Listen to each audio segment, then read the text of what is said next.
See, I promised I didn't take so long. I'm here. Hope you've all been well. Hope you've all been well. I've been well. Oh, yeah, I finished my braids, but oh, they already look old. We'll slowly get there trying to braid my hair. Yeah, so I hope you've all been well, and I've had whew, the most challenging week of my life. And all I want to say, because it's gonna make it in one of the parts, is that guys, if you come here and you want to do sales and marketing in your first year, please, I'm on my knees. Don't do it, okay? Don't, don't do it. That's all I will say for now. And let's get back to our story. So, I got some interesting feedback because I was sharing my, I was telling my TikTok followers that I'm celebrating 1 year, and most of them were like sending me messages in my inbox, especially those that have won and that are preparing to come here. Sandra, please do an honest review of what your 1 year has been like. Please just tell us everything. And I was like, wow.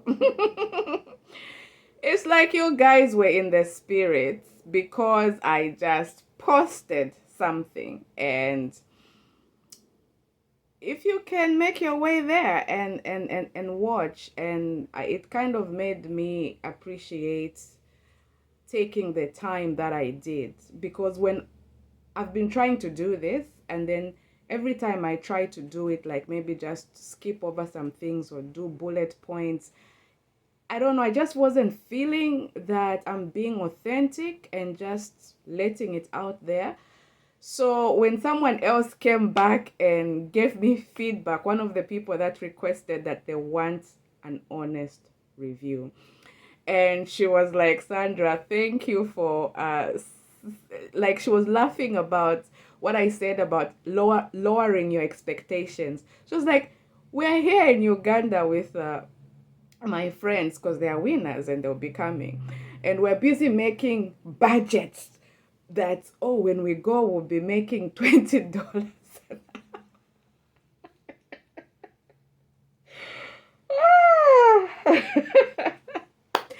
Yeah, but it's just always best to lower them so that when you're making your budget, you're making at a lower rate, so that when you start making money, or if God surprises you and gives you a good rate as your first pay, it's better. Who A higher pay is always a great surprise than a lower pay, to be honest. So that's why I said it's better you just lower them. And the thing here is they respect experience a lot. A lot. So you find when you come here and you're trying to build your American work experience, they will definitely start you at the low rate. Okay?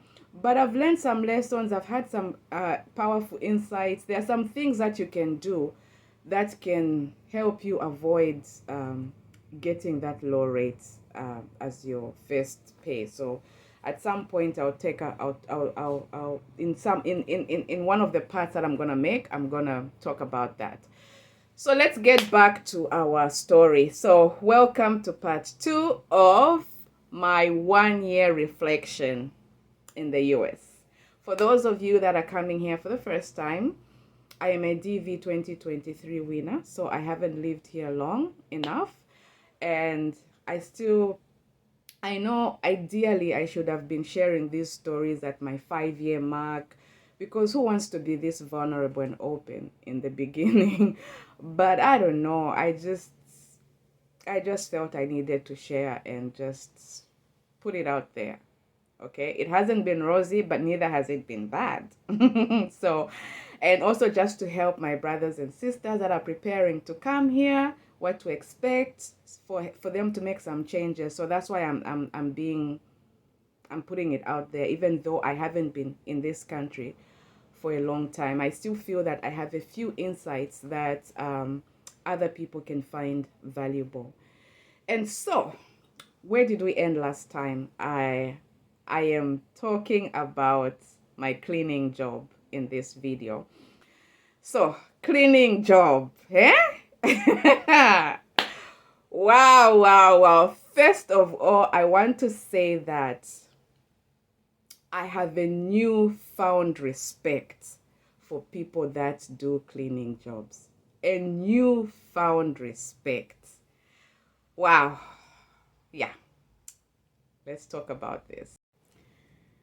So after that lady who called me and said, when I was on the bus going back after failing to donate my plasma and whatever, when she called me and said, come and sign your papers so that you can start work on Monday. Whew, that night I slept peacefully. I was so happy. I was so happy. And I had never been there, but I think I had already, because of the CNA course I was doing, so I already got a little bit familiar with jumping on buses. And I was so proud because it's a job I found on my own without connection, guys. Without, I in my last video, I was trying to reach out to people to connect me and no one did. So I was super proud that, of course, with God's favor, but that it was me. I didn't have any connections. Nobody connected me. I went and found this job and went for the interview, and now I'm going to sign my papers. And also that it was going to be my first job ever. You know how it is that you've won, but somehow you're like, am I really allowed to work in this country? What if it's a mistake? Okay, obviously, I mean, there are just those little intrusive thoughts that come in, like, what if they told me, well, why are you even applying? So it was like now testing your green card. Does it work? Yes. So I went there. I think, yeah, when I got there, I don't know what I had. I don't know honestly what expectations I had. I didn't have a lot of expectations because it was a cleaning job. So I think I was just expecting maybe to go to like a little room or something, and then we'll be sent out to go in people's houses. But when I got there, I found some nice offices, nice reception area, and I was like, wow, okay, so this is not a small company. It's a big company. And then their branded vehicles were out packed in the car lot. And obviously I didn't find other people that work because there were some of them were out in the field or they had knocked off because it was Friday. Some when they finished their work, they knock off early. So then so the lady then gave me forms. She gave me a chifolder like this. A chifolder like this. Paperwork. But don't worry, that's not all the paperwork you get at all jobs. The thing is, there was some paperwork for me, obviously, to fill in that I'm authorized to work. I don't know if it's called the W2 and whatever forms that were there. Those were not so much. I filled them in and signed and stuff like that. Put in my, I had to go with a copy of my social security card. And then I had my state ID, and then I had my green card. So I took 3 identity cards because I didn't know which one they would use, which one they would want. So she got I gave her the 3 options. So she said she only needed 2. So she got my social security card, and then she got my state ID. And I was like, why didn't she get my green card? This is my green card. This is the one that allows me to work. But yeah, it's like in Florida, they really like, it's either the state ID stroke driver's license. Those are the IDs they like, including your social security card. Yeah. So she got it and made photocopies and then gave them back to me. And then the rest of the documents, because it's like they were trying to protect their trade secrets. So I had to read the rules and how I should not disclose this, or like their secrets, even if I leave the place, how they clean their houses, how they, I don't know, like, it's like they said they have invested so much time and marketing to perfect their processes on how they do things, and that's what makes their business special. I learned that it's a franchise. It's a big franchise, and they're in different states. So they have whatever winning formula on how they do things. So even when I learn how to clean their houses in a certain way, I should not disclose that. Or if I leave the company and I decide to start a cleaning company, I'm not allowed to work in houses where their clients are, or just all sorts of stuff. And there were things: have you read, have you understood, sign here. Then how they do their job processes, the kitchen, the bathroom, the chemicals they use. Hey, it was a lot. And I think some don't read everything. They pass through. But me, 2 hours later, I was still there reading. I read, I sign. I read, I sign. And I think later on, the lady just came and said, Sandra, I think the rest of the stuff you can continue reading, because it's a lot. So when you come on Monday, before you go in the field, or whenever you come back from the field, and if you feel you have time, you can always continue reading. It's not possible for you to know all these things at one go. And I was like, hey, thank God, because now my head feels like it's gonna explode, all this information that I'm trying to read. So as long as I signed the important concepts, or whatever forms I needed to sign, that was okay. So that's how she let me go. I had spent a total of 2 hours there, and my starting pay was $13 an hour. Well, by this time, I knew that my expectations were low. So, and then because I was desperate for money, I was about to sell my plasma for $100. So someone at that point, that $13 sounded like, hey, it's heaven sent. I'm grateful. I mean, I was willing to work for that friend's company for even $200 or $100.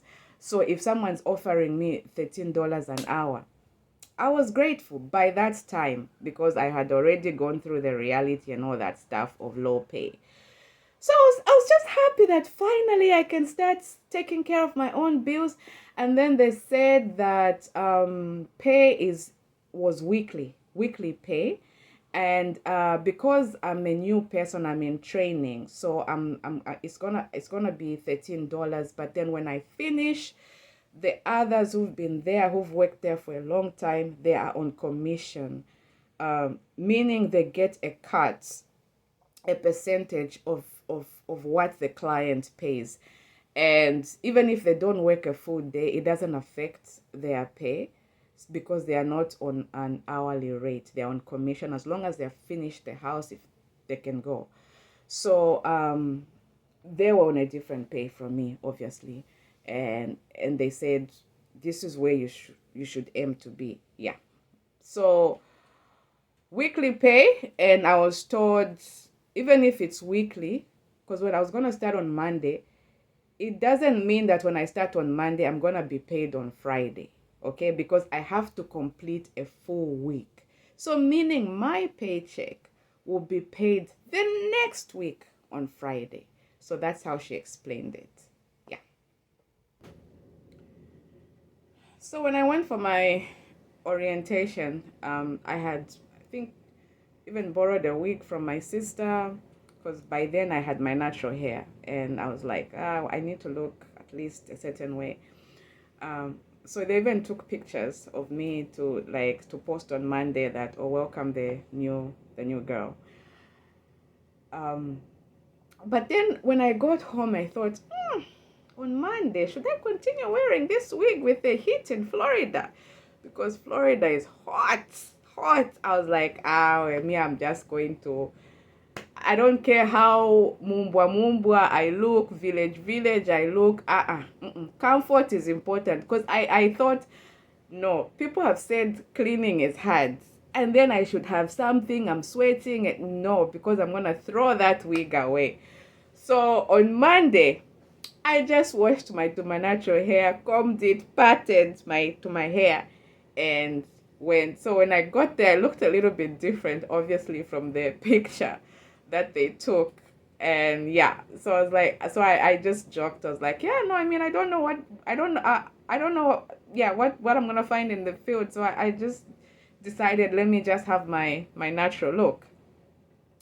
And so when I went there, because I hadn't met the people that were working there, so when I went there in the morning, I was thinking, I'm gonna find a certain group of people. Like, I don't know why I thought cleaning jobs are maybe done by immigrants or something. So maybe I was expecting that I'm gonna find a lot of Africans there, and maybe people from Mexico. That's the perception I had. When I got there, oh yeah, she had even given me a uniform, because you were wearing a uniform, so we could wear anything down there, as long as it was of a certain color, blue or black. It could be shorts or slacks, yeah.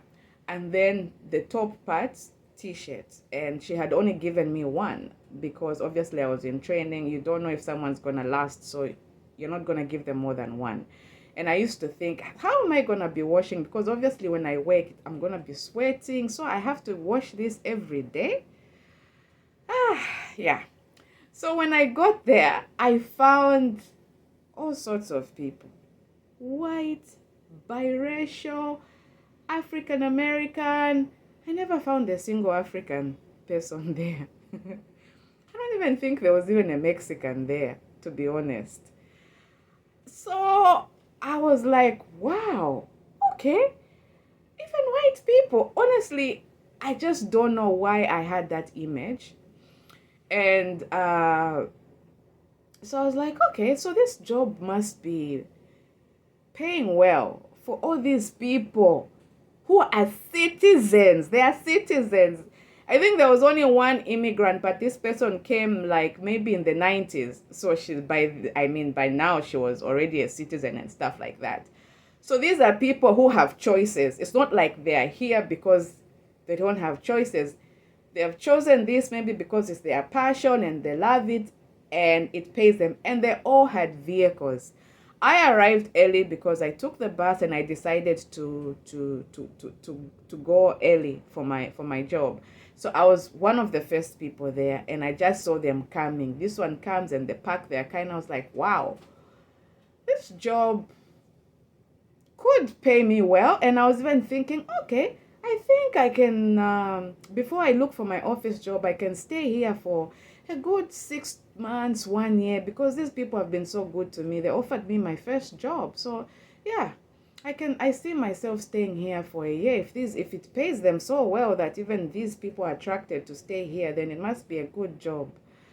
So I was given, because they work in twos, in two, yeah. So I was given a team of 2 girls. They were African American, and they were so nice, so nice. And we went to this house, and so when going to the house, sorry, I asked, how many houses do we clean in a day? And then they were like, no, today is gonna be a busy day. We're gonna clean 5 houses. Hey. But by then I didn't know what was involved, and I was thinking, oh, okay, 5, all right, okay. We went to the first house. I was sure the house, I think, had 2 bathrooms. And then she said, no, we'll just start you out with the bathrooms first. So she took me to the bathroom and demonstrated what I need to do and stuff like that. And then she said, yeah, you can follow through. And then if you find that you finished quickly, you can come and help us. And I was like, oh, okay. Whew. I just thought cleaning is simple, honestly. By the time I was done, I even started feeling my back aching, and I was sweating and sweating. Like, it was so hot. Like, you know where it's hot and then you're doing manual work, and then the sweat is even dripping from your face. And it was so embarrassing that I had to take some of the cloths that we use, we pack. There are some just specifically to use for the bathroom, maybe for wiping stuff, wiping the floor, wiping the toilet. I had to get one of those cloths from the bags and wipe my face. And wipe my face because I was embarrassed, because my face was dripping and I was tired. And that was just the first house. Imwe. Cleaning job is not for the faint-hearted. By the time we got to the 5th house, I could barely walk. I was limping. But I was trying to pretend and trying to be strong. But and they were saying, don't worry, the first time is always like that. You see, after you do it for a week, your body is going to adjust, and you'll be good. You'll be good. And just try to get through this week. I was like, hey, by the end of the day, I was thinking, I think I'm going to quit. I'm going to quit. I want to manage. I want to manage. I want to manage. I went home and went straight into the shower with the shirt I wore and just washed it. That if I lie on the bed, I won't wake up. While I was in the shower, I washed the shirt and hung it, and then went to bed. And I was in bed and my body was still aching. And I thought, okay, you know what? I'll still I can't quit after one day. Let me push, and just get to the end of the week. Maybe if I just get one paycheck, since I was just looking for pocket money, let me just push to the end of the week so that I get my paycheck, make a full week of work. Yeah. That's how I motivated myself to wake up the next day and try again and go for work. By second day, the aches were even worse. You know how it is, like when you wake up the next day. Yeah, it was even worse. But I looked at where I came from and I was like, there's nothing I can do. I just have to push myself. So I went for work, and then the first house we went to, and so we were waiting for the owner to open the house, and then they were like, it's weird. Something's off. Normally when we come, this person is an organized person who find the lights are on and stuff like that. And we are knocking, and he would already have opened. We stood there knocking, and then she was like, let me go to the back and see what's happening. And then she went to the back, and then she came back crying. She's like, oh my God, oh my God, oh my God. I was like, what happened? I was like, he's at the back. I think he's hurt himself. I don't know if he's alive. I don't know if he's dead. What? And she got her phone and started calling. And I was panicked. I was like, what are we gonna do now? So then I walked slowly, like, behind to see what's going on. And then I saw that it was a man. Yeah, like he was probably maybe in his 80s or something. And then he was like, I don't know. He was like, it's like he had fallen, but he was not flat on the ground. It's like he had hit himself against something, and he was kind of like hunched down. I don't know. I don't know how I can describe it. Yeah. And there was a little bit of some blood at the back of his head. And I was like, hey, Lord, what is this? What is this on my second day? And I was thinking, maybe he's fallen, he's what? And then she was like, okay, I have to, when she was on the phone, I think they were giving her instructions, like they were trying to see, like, try to check, like, touch him, like, is he breathing? Has he got a pulse or whatever. And then and then afterwards, while we're waiting for them to send paramedics or whatever, and then she was like, it looks like he's not breathing, it looks like he's dead. And there were even like insects, like ants, whatever, all over his body. And I was like, oh my gosh, I started crying. I didn't even know the man. I don't know. I think it was just the whole shock. Like, how am I coming on my second day? It's a cleaning job, it's not a hospital, and then I'm finding dead bodies. Whew. So I cried for a man I don't even know. Like, I think I was also crying for myself. I was crying that this life is useless. Look at this man, and I think his house was by the by the lake or the ocean or something, because he even had his boat parked outside. Obviously, he's someone who had some good money, and I was crying for his kids that I don't know, just to get the news that your father is dead. I don't know. I had all these emotions, and my workmates were trying to apologize. No, Sandra, we're so sorry. This normally doesn't happen. Trust us. This is not a normal day. We don't want you to feel traumatized. I was just like, no, it's okay. It's okay. It's just the shock of it. Like, it's just, I'm just in shock. Okay. And, we gave our statements. The police came. It was like what I see in the movies. Like, they came, and I'm giving my statement or what I saw, whatever. God. And and they said, oh, if you need some therapy or something, let us know. And if it just as well, it's you are legal, because they had to even ask for my ID and stuff like that. I handed it over, and they took all the information and stuff.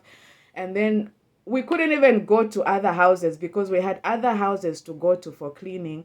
And then after the police cleared us, we went back to the office. And then because those people have been there for a long time, so I think when such a thing happens, it's like, I don't know if insurance covers it. But honestly, even if I felt that I would lose my day, but I was just too emotional that I just felt, no, let me go home and recover. And the owner of the company came and was like, oh no, Sandra, I'm so sorry. Honestly, I won't blame you if tomorrow you decide not to show up for work. I know this is too much for you. For the second day, I was just like,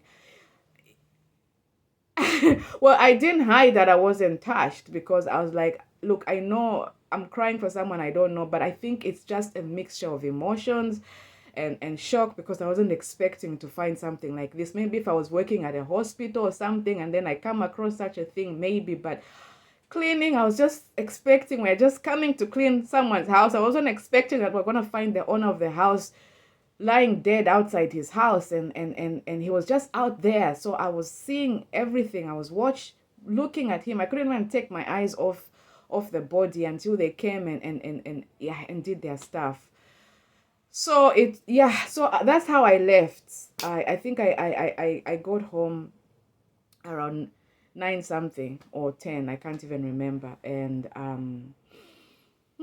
I think as much as it was a tragedy,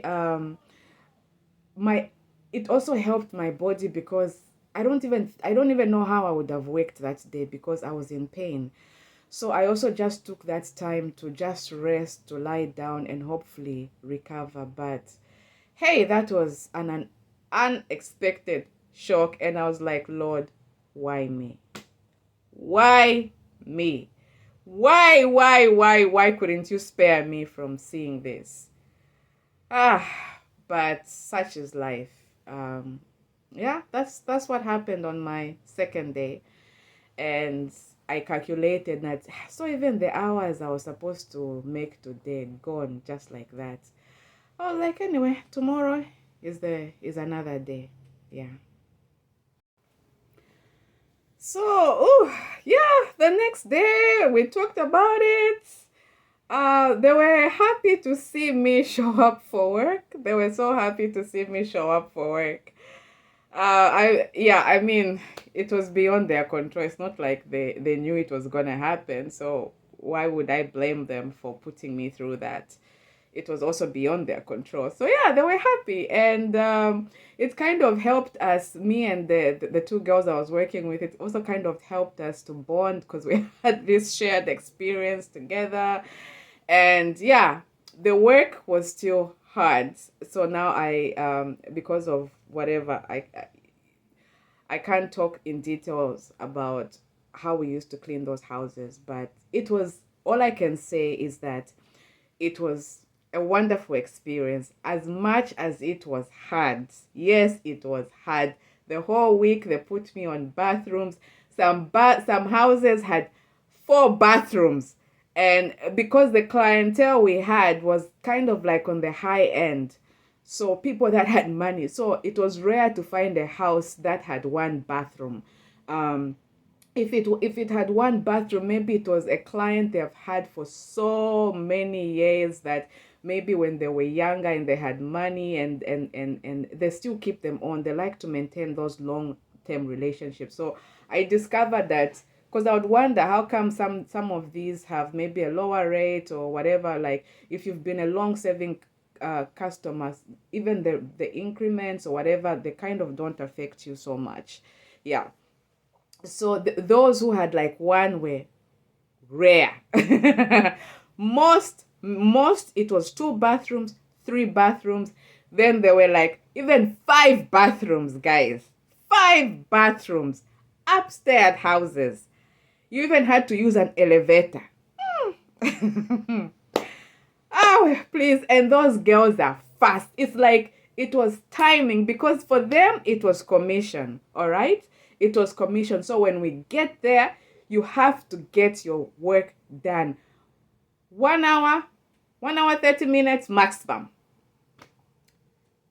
Then they're cleaning everything. Me, by the time I'm finishing just 2 bathrooms, they are done. And I even started feeling embarrassed. Like, no, I think it's because my body is, and I was still in pain. I was still in pain. So I was also quite slow. And because my body was hurting, but I was forcing myself to work because I needed the money. I needed the money. And I thought, since they said by 1 week my body will feel better, surely by the 2nd week the pain will reduce. 2nd week, still the same thing. My body was hurting. And before I got to the 2nd week, so now, what also encouraged me, what happened is that, remember I said that when I reached Friday, when I finish a full week, I'm going to quit. So when I reached Friday, there was a sense of achievement that, hey, I've lasted a week, despite missing that day when that person died, but I have lasted a week. Wow.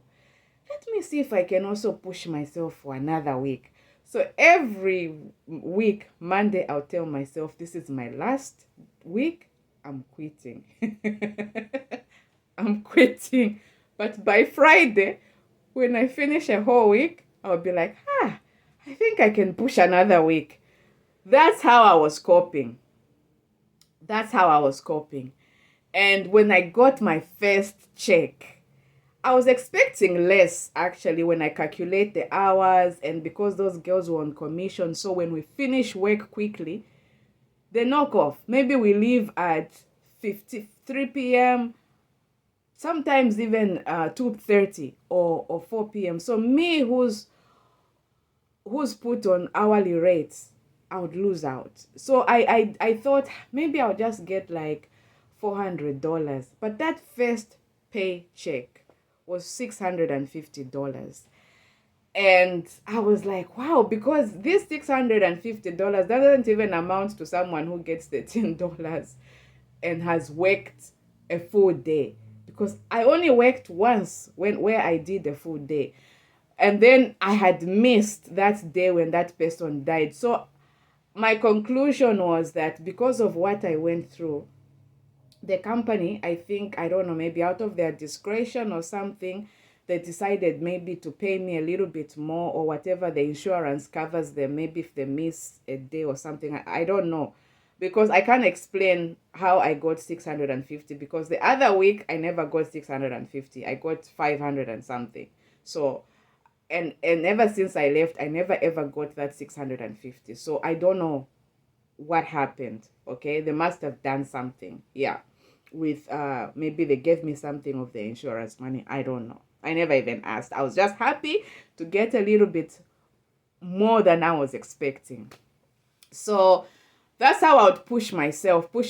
And then I was finishing up my master's program. So I started thinking, third week, my body is still aching. When am I going to feel rested enough for me to start putting time aside to study for my program, for my exam?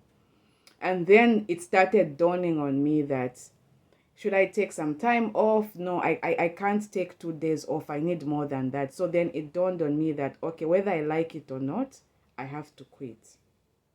I have to quit.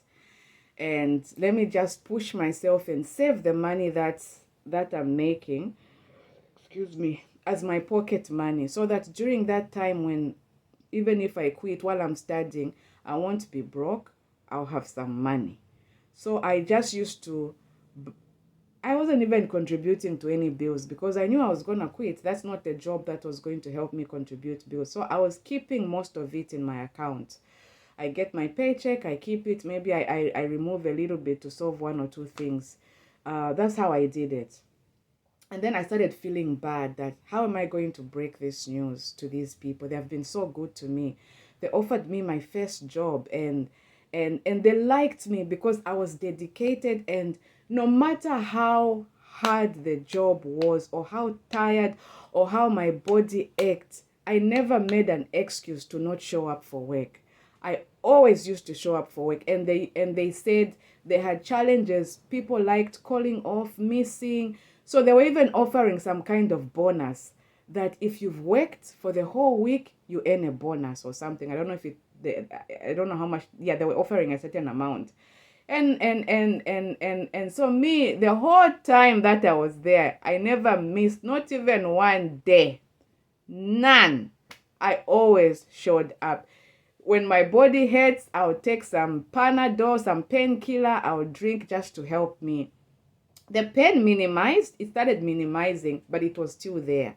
Like sometimes when I want to bend my knees, my back, and the fatigue. And when I'm in the shower, I would always be moaning like, Mayo, Mayo. From pain. When I'm in bed, that's how intense it was. When I'm in bed, like you're lying down in bed, instead of enjoying your sleep and resting, I'm still like, oh my God. Oh my God, oh my God, oh my God. And someone was like, Sandra, who sent you to go to to go and work? Who sent you there? You took yourself there. I was like, am I not allowed to mourn if I'm feeling pain? Did I say did I say I'm regretting? No, I have no regrets. These people are paying me money. Where were you people when I almost sold my plasma? Leave me alone, I beg. Let me mourn in peace. Let me mourn in peace. So I'll just be like, oh my God. Enough. That nafwa in my country means, oh God, I think literally like I'm dead, I'm dying. Yeah. But honestly speaking, cleaning is not for the faint-hearted. And as much as I needed that money, I had to let that job go. Also for the sake of my studies. All right. And when I told the lady that I gave her notice, because the contract, I think they said for them, their notice was at least 7 days notice. So when I came to that realization that my exam is coming up, in August, early August, 2nd August, and we've even entered July. I need, yeah, I need to study. Yeah. So I told the lady that I'm sorry, like I have to go. And she was surprised. She was like, Sandra, but you've been doing so well. Um, you've come up, you've improved and stuff like that. I was like, yeah, but I have this thing that I need to commit to because I'm so tired. I get home, I can't study. The whole weekend I'm in bed. I can't even study. So I need to go. I'm sorry because I need more time. And I can't ask you to wait for me. And then she made an offer, and she said, Sandra, we really like you, and honestly, if you can go and do your studies, take as much time as you need to get your exams out of the way. When you are done with your exams, please, if you want, you are free to come back. Your job will be waiting for you. I was touched. I was, I mean, like, wow, I wasn't even a fast cleaner. I was quite slow, and this person saw something in me that they still want to keep me somehow, and they are giving me an option that when I'm done, I can always go back to the company. So I didn't say no. I mean, because you never know. In our country, there's a saying "Tukeko le eko fumine, oh, eko leya, not eko fumine," as in south where you are going, not where you're coming from. So I didn't want to say, oh no, I'm not gonna come back because you never know. So I told her, okay, I'll let you know. But I also made it known that also I feel bad that I'm slow, and I don't want to feel like some of your I don't want it to feel like I'm trying to use other people, like they do my work, and it makes me feel bad that they constantly have to come and chip in and help me. And because by that time, that was, I worked there for 5 weeks. By okay, I gave a notice in my 4th week. Yeah, so we can't count the 5th week. So by the 4th week, I had been paired up with a partner. I was no longer working with those two girls that I was working with. I had a partner now, so it was just the two of us, and that was even hard. And this person I was paired with, she was not like the other people. Those other people were quite understanding and accommodating. This other person, as much as she was nice, but she made the decision for me to leave so much easier because I was just like, please, I'm tired of being stressed. She would always, Sandra, we have to move, like, yeah, you're out, you're taking. I was just like, I'm tired. I can't move any faster than this. All right. So I was stressed, and I felt, so when I told her that, she was like, oh, we can change your partner if you want. If it wasn't working, we can find you another partner. And I said, no, it's the same thing's gonna happen with the next partner. I appreciate it. But I take pride in my work, and I don't want people to feel like I use them to do my work. So, and why I even said that is, what one day when I was working with that girl, there was one who didn't have a partner. So she came and joined us, and we were the three of us. So when you're the three of you, the work is supposed to be a little bit easier, and you're supposed to move a little bit faster. So when that girl was given something to do, and then she quickly finished it. So she came to my side to come and help me. And that girl stopped her. No, don't help her. Let her do the stuff. Eh? No, she can't. We can't be doing her work. Either. I felt bad. I was like, wow. It's not like I'm I'm doing this deliberately. I'm honestly struggling. You people have been doing these jobs. When you ask them, they've been doing, this one says I've been doing it for 10 years. I've been doing it for 15 years. I've been doing it for 20 years. I've been doing it for 25 years. Me, I've never done manual work in my life. I was like, even when I was in Zambia, I never did manual work. I was working in an office, guys. I've never done manual work. So, and then I'm not young anymore. Maybe if I'm young, you people started when you were young, maybe in your early 20s or 18. So even the way your body adapts compared to me, my age, you don't understand the toll this is taking on my body. So it's not like I'm doing it on purpose. And I'm saying this so that if you're thinking of cleaning job, these are the challenges you face. But I suppose if you are young and you're a hardworking girl or guy, I'm sure you can manage this job. Well, me, I failed and I told her, no, I don't want people to be talking about me and you move me to another partner, the same thing will happen. In the end, all of them will be talking about me. So I just said, no, I have to go.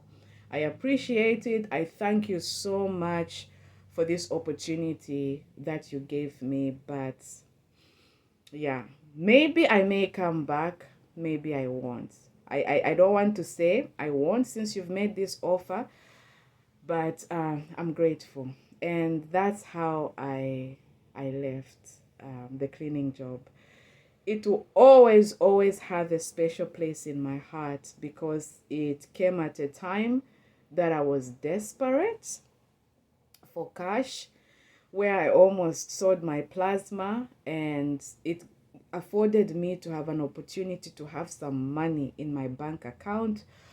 And I knew that I would just take 3 weeks to study for my exam, and after that then I would be ready to start looking for a job. I would still have some money and I could book an Airbnb because the place where I was staying, it was too noisy for me to focus or even to write an exam from there. So I was honestly grateful. I felt guilty that I didn't give them at least enough time to work for them, because remember that lady had hesitated to employ me, and then she offered me the job. Maybe she hesitated because I looked like someone who won't stay, and then I ended up letting her down by not staying. I could have gone back after my exam, but like I explained, my body, I had to think of my health. I was worrying that I'll cripple myself before I even settle down in America and find the jobs I'm supposed to find. And I was not even covered by insurance because I was on probation. So I had to make a decision. As much as I felt bad for them, I had to put my health first and choose me. And also my mental health, because I knew the way that the second partner, the second pairing gave me a test. The other girls were okay, the other two that I worked with, but that girl gave me a test of what the others are like. And I knew that I don't want to, it's going to make it a toxic environment. It's been good and I want to live on a good note. And that's how I left, guys. That's how I left. So yeah, we've come to the end of my cleaning job series, and the next job is gonna be about how I then got my current office job. So thank you so much. It's still longer than I wanted it to be. Yeah, sorry about that. Sorry about that. But thank you so much. And yeah, I hope to post part 3, sales job. And I warned you in the beginning, if you come here, stay away from sales jobs. I'll explain what it's been like. Thank you so much. First day of work. I'm hiding the brand. It's dark. I have to catch the first bus, which leaves at 6.